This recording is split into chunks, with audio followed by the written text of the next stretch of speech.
ಶಿಡ್ಲಘಟ್ಟ ಪೌರಾಯುಕ್ತೆಗೆ ಅಶ್ಲೀಲ ಪದವನ್ನ ಬಳಸಿ ನಿಂದಿಸಲಾಗಿದೆ. ಹಾಗಿದ್ರೆ ಈ ರೀತಿಯಾದಂತಹ ಪದ ಪ್ರಯೋಗ ಮಾಡಿರುವಂತ ಕೈ ಮುಖಂಡನನ್ನ ಬಂಧಿಸೋದು ಯಾವಾಗ? ಈ ಪ್ರಶ್ನೆ ಹೇಳ್ತಾ ಇದೆ. ಕರ್ತವ್ಯಕ್ಕೆ ಅಡ್ಡಿಪಡಿಸಿರುವಂತಹ ಕೆಪಿಸಿಸಿ ಮುಖಂಡ ರಾಜೀವ್ ಗೌಡ ಇವರ ವಿರುದ್ಧವಾಗಿ ಆರೋಪ ಕೇಳಿ ಬರ್ತಾ ಇದೆ. ಕಾಂಗ್ರೆಸ್ ಯಾವ ಕ್ರಮ ಕೈಗೊಳ್ಳುತ್ತೆ ಅಂತ. ಕಾಂಗ್ರೆಸ್ ಪಕ್ಷದಿಂದ ಉಚ್ಚಾಟನೆ ಮಾಡೋದು ಯಾವಾಗ? ರಾಜೀವ್ ಗೌಡ ವರ್ತನೆ ಖಂಡಿಸಿ ಪೌರಾಯುಕ್ತೆ ಅಮೃತ ಪ್ರತಿಭಟನೆ ಮಾಡ್ತಾ ಇದ್ದಾರೆ. ಮತ್ತೊಂದು ಕಡೆ ಕಣ್ಣೀರು ಹಾಕ್ತಾ ಇದ್ದಾರೆ. ಪ್ರತಿಭಟನೆಯ ಸ್ಥಳಕ್ಕೆ ರಾಜೀವ್ ಬಂದು ಕ್ಷಮೆಯಾಚಿಸಬೇಕು ಅಂತ ಒತ್ತಾಯ ಕೂಡ ಕೇಳಿ ಬರ್ತಾ ಇದೆ. ಅಧಿಕಾರಿಗಳು ಸಿಬ್ಬಂದಿ ಜೊತೆ ಪ್ರತಿಭಟನೆಗಿಳಿದಿದ್ದಾರೆ. ಪೊಲೀಸರು ಸ್ವಯಂ ಪ್ರೇರಿತ ದೂರು ದಾಖಲಿಸಿಕೊಂಡು ಬಂಧಿಸ್ತಾರಾ? ಅದೀಗ ಇರುವಂತ ಪ್ರಶ್ನೆ. ಒಬ್ರು ಮಹಿಳಾ ಅಧಿಕಾರಿಗೆ ಬಳಸಿರುವಂತ ಪದಗಳು ನೀವು ಗಮನಿಸಬಹುದು ಆಡಿಯೋ ಕ್ಲಿಪ್ನಲ್ಲಿ. ಬಳ್ಳಾರಿ ಆಯಿತು, ಬಳ್ಳಾರಿ ನಂತರದಲ್ಲಿ ಈಗ ಚಿಕ್ಕಬಳ್ಳಾಪುರದಲ್ಲೂ ಕೂಡ ಬ್ಯಾನರ್ ಕಿಚ್ಚು ಹೊತ್ತುಕೊಂಡಿದೆ. ಬ್ಯಾನರ್ ತೆರವು ಮಾಡಿದ್ದಕ್ಕೆ ಪೌರಾಯುಕ್ತೆಗೆ ಕಾಂಗ್ರೆಸ್ ಮುಖಂಡನೊಬ್ಬ ಜಿಯೋ ಬೆದರಿಕೆ ಹಾಕಿರುವಂತಹ ಆರೋಪ ಕೇಳಿ ಬಂದಿದೆ. ಅಶ್ಲೀಲವಾಗಿ ನಿಂದಿಸಿದ್ದಕ್ಕೆ ಕೆಎಸ್ ಅಧಿಕಾರಿ ಕಣ್ಣೀರಿಟ್ಟಿದ್ದಾರೆ.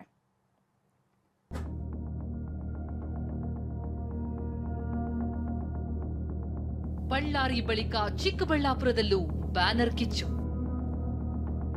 ಪೌರಾಯುಕ್ತೆಗೆ ಕೈ ಮುಖಂಡರಿಂದ ಜೀವ ಬೆದರಿಕೆ ಆರೋಪ. ಕಲ್ಟ್ ಚಿತ್ರದ ಬ್ಯಾನರ್ ತೆರವು ಮಾಡಿದ್ದಕ್ಕೆ ಆವಾಜ್. ಬ್ಯಾನರ್ ಏನೋ ಬಿಚ್ಚಿದಿರಿ ಅಂತಂದ್ರೆ ಬಂದ್ ಬೆಂಕಿ ಹಚ್ಚಿಸ್ಬಿಡ್ತೀನಿ ಅಷ್ಟು ಹೇಳಿದೀನಿ.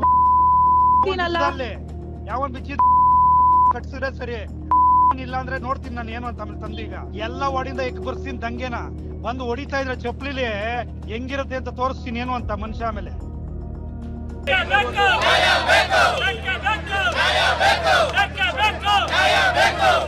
ಬೆಂಕಿ ಹಚ್ಚಿಸ್ಬಿಡ್ತೀನಿ, ದಂಗೆ ಮಾಡಿಸ್ತೀನಿ, ಚಪ್ಪಲಿಯಲ್ಲಿ ಹೊಡೆಸ್ತೀನಿ.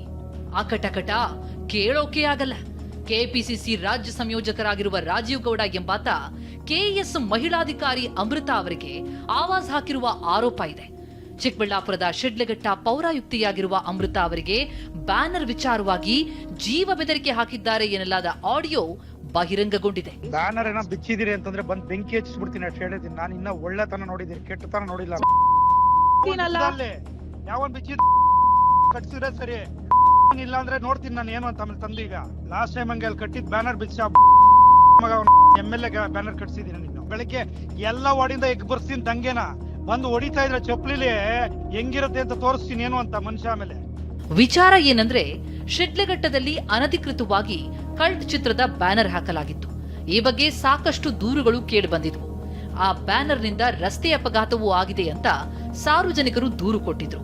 ಹೀಗಾಗಿ ಪೌರಾಯುಕ್ತೆ ಅಮೃತ ಅವರು ಬ್ಯಾನರ್ಗಳನ್ನ ತೆರವು ಮಾಡಿಸಿದ್ರಂತೆ. ಅಷ್ಟಕ್ಕೆ ಸಿಟ್ಟಾದ ಕಾಂಗ್ರೆಸ್ ರಾಜ್ಯ ಸಂಯೋಜಕ ರಾಜೀವ್ ಗೌಡ ಅಮೃತ ಅವರಿಗೆ ಕರೆ ಮಾಡಿ ಜೀವ ಬೆದರಿಕೆ ಹಾಕಿದ್ದಾರೆ ಎನ್ನಲಾಗಿದೆ. ಮೇಡಮ್, ಅದು ಬ್ಯಾನರ್ ಬಿಚ್ಚ ಕೇಳಿದ್ರ? ಇಲ್ಲ ಸರ್, ಅದು ಒಂದ್ ಬ್ಯಾನರು ಆ ರೋಡ್ ಕೋಟೆದಲ್ಲಿ ಮಧ್ಯದಲ್ಲಿ ಹಾಕ್ಬಿಟ್ಟಿದ್ರಂತೆ. ಅದೇನೋ ಗಾಡಿಗಳಿಗೆ ಗುದ್ಕೊಂಡು ಹೋಗ್ಬಿಟ್ಟಿದ್ದಾರೆ. ಅವ್ರು ಯಾರೋ ಪಬ್ಲಿಕ್ ಕಂಪ್ಲೇಂಟ್ ಮಾಡ್ತಾ ಇದ್ರು ಅಂದ್ಬಿಟ್ಟು ನಾನು ಅಪ್ಸರ್ ಅವ್ರಿಗೆ ಹೇಳಿದ್ದೆ, ಸರ್ ಒಂಚೂರು ಸೈಡ್ ಅಲ್ಲಿ ಕಟ್ಕೊಳಕ್ ಹೇಳಿ. ಬ್ಯಾನರ್ ಏನೋ ಬಿಚ್ಚಿದಿರಿ ಅಂತಂದ್ರೆ ಬಂದ್ ಬೆಂಕಿ ಹಚ್ಚಿಸ್ಬಿಡ್ತೀನಿ ಅಷ್ಟು ಹೇಳಿದೀನಿ. ನಾನು ಇನ್ನ ಒಳ್ಳೆತನ ನೋಡಿದೀನಿ, ಕೆಟ್ಟತನ ನೋಡಿಲ್ಲ. ಸರ್ ಒಂದ್ ನಿಮಿಷ, ಬ್ಯಾನರ್ ಬಿಚ್ಬಿಟ್ಟದು ಆಫೀಸ್ ಅಲ್ಲಿ ಇದೆ ಸರ್. ಅದನ್ನ ಮಧ್ಯದಲ್ಲೆಲ್ಲ ಕಟ್ಟಿದ್ದಾರೆ, ಆಕ್ಸಿಡೆಂಟ್ ಆಗಿದೆ ಅಂತೆ. ತಿಳ್ಕೊಂಬೇಡಿ ನನಗೆ.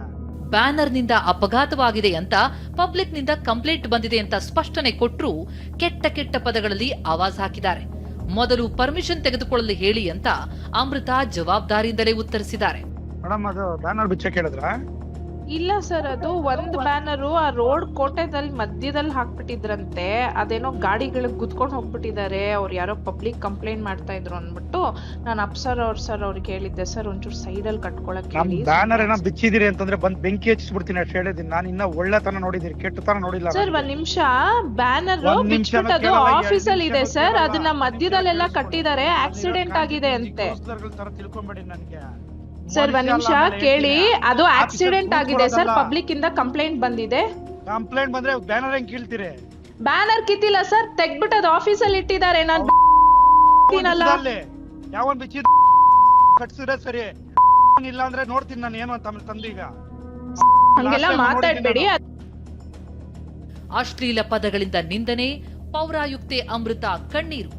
ಅಶ್ಲೀಲ ಪದಗಳಿಂದ ನಿಂದಿಸಿದ್ದಕ್ಕೆ ಬೇಸರಗೊಂಡಿರುವ ಪೌರಾಯುಕ್ತೆ ಅಮೃತ, ನನ್ನ ತಂದೆಯ ಆಸೆ ಈಡೇರಿಸೋದಕ್ಕೆ ಕೆಎಸ್ ಅಧಿಕಾರಿಯಾದೆ, ಇಲ್ಲಿ ನೋಡಿದ್ರೆ ಅಕ್ರಮ ಬ್ಯಾನರ್ ತೆರವು ಮಾಡಿದ್ದಕ್ಕೆ ನಿಂದಿಸ್ತಾ ಇದ್ದಾರೆ ಅಂತ ಕಣ್ಣೀರ್ ಹಾಕಿದ್ದಾರೆ.